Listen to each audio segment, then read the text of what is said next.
Hey guys, just wanted to stop by and talk really quick about how we're going to keep everybody safe at Summer Swarm 2020.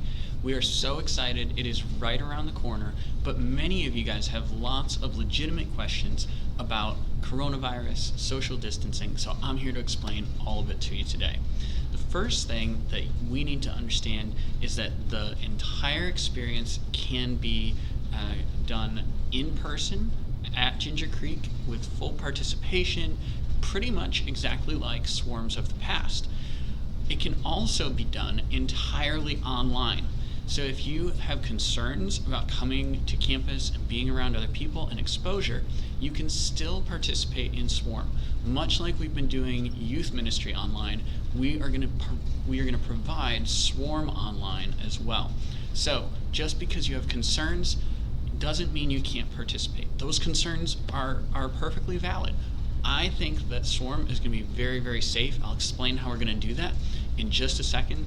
But if you have concerns, I hear you. Those are valid. We're going to be safe, but you can still participate even if you feel like it's too much too soon. Now let's talk about how social distancing is going to work. The first thing that's going to be very different from swarms in the past is we're not going to provide food. In the past, we've had these huge buffets with close proximity. Everyone's serving themselves, grabbing their food. That's not going to happen. In fact, the meals will be done in the host homes on Saturday for breakfast and for lunch, and then Sunday morning. We're not going to provide a meal Friday night for our kickoff. The only meal we will provide is going to be catered for us. It's going to be Chick-fil-A on Saturday after rec before our evening service. Our services are also going to look different. Because people can participate online if they want to, you can participate in person, but when we gather together, our seating will be socially distanced, which is things that we're already going to be doing for our church services starting on July 5th. We're going to be taking some chairs and moving them. You won't be able to sit close to your friends, but you'll be able to sit in the same area as your team. We'll have sections of our auditorium, which will be where our students will sit, socially distanced, while still wearing their masks when they're walking through the building until they get to their seat. Now, the host family, which we are recruiting members from our churches the way that we've done it in the past, the host families are going to provide socially distanced sleeping arrangements. In the past, it's been like a giant slumber party, everyone pretty much right on top of each other. That's not going to happen this time around. This time, they'll utilize even more rooms of their house so that students can have ample space to sleep if you choose the overnight option. Meals will again be provided in the host family for snacks for breakfast and lunch on Saturday, and then for breakfast on Sunday.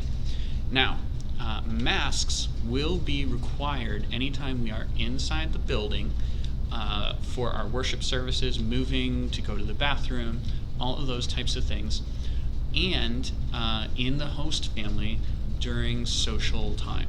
So if you're doing Bible study or you're playing a game together, masks are going to be required.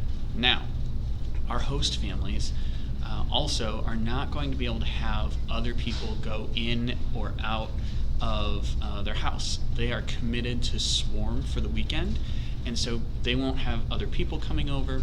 Here's what we're going to do. We're creating a giant bubble that is Swarm, and then within the giant bubble of Swarm, we're creating smaller bubbles within Swarm. So each host family is going to operate like a bubble.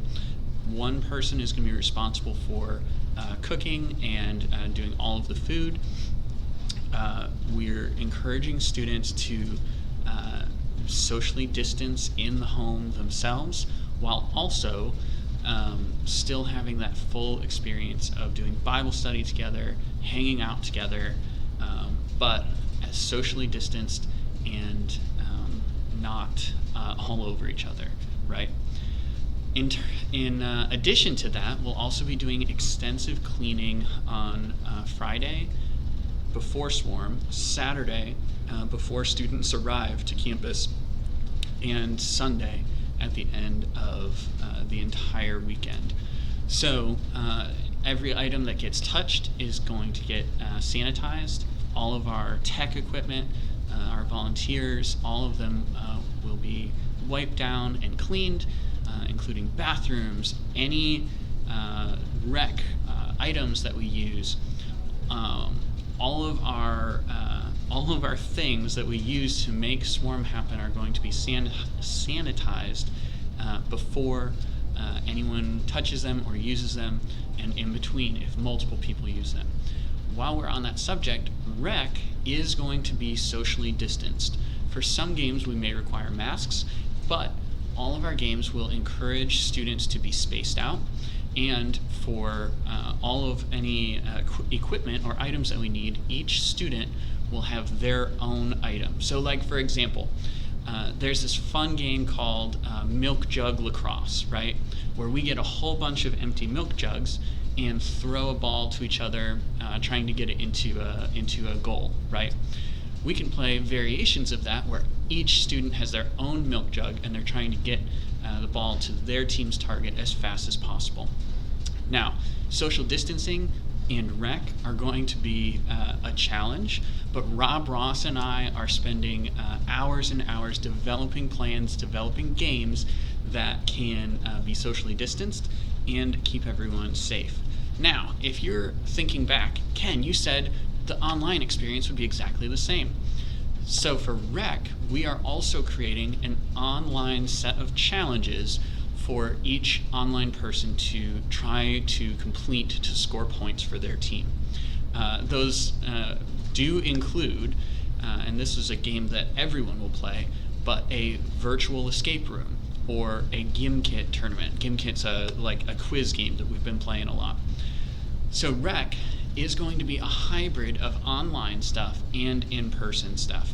Our theme is still Battle of the Classes. It's still Survivor, which team, which tribe is going to come out victorious.